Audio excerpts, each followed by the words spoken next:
Καλησπέρα σας. Είμαι η Αναστασία και δουλεύω στην ομάδα του Google AdWords.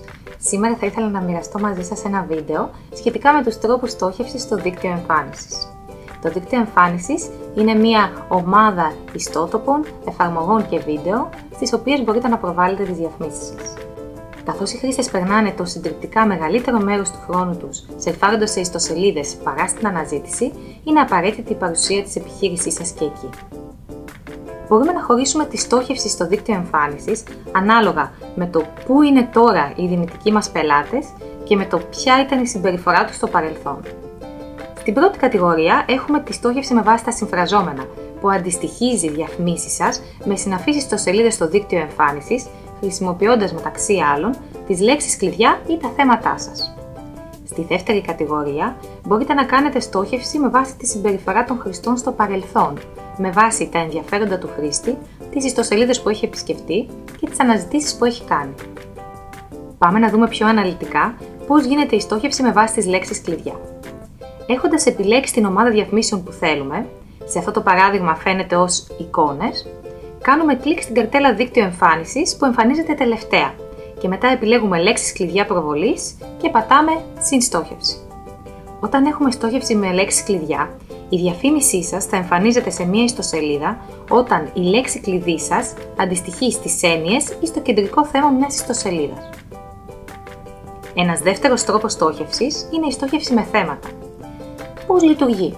Το σύστημα της Google αναλύει το περιεχόμενο κάθε ιστοσελίδας για να καθορίσει το κεντρικό του θέμα, το οποίο στη συνέχεια αντιστοιχίζεται στη διαφήμισή σας. Στην εικόνα βλέπετε μερικές από τις κυριότερες κατηγορίες θεμάτων.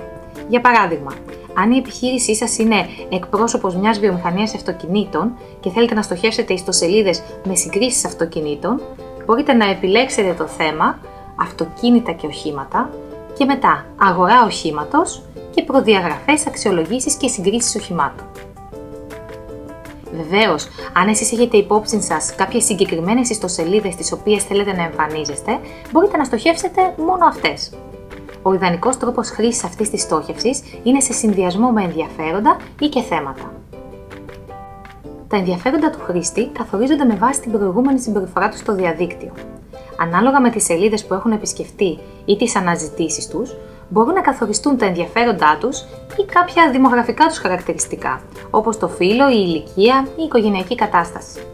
Αυτό είναι πολύ σημαντικό ώστε να στοχεύετε τον ιδανικό τύπο χρήστη για την επιχείρησή σας. Για παράδειγμα, ένας πατέρας θα μπορούσε δυνητικά να ενδιαφέρεται για τα χειροποίητα παιχνίδια της εταιρείας σας.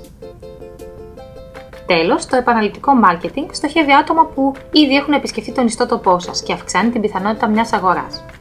Για αυτό το θέμα έχουμε δημιουργήσει ένα αναλυτικό βίντεο, ο σύνδεσμος του οποίου σας εμφανίζεται αυτή τη στιγμή στην οθόνη σας.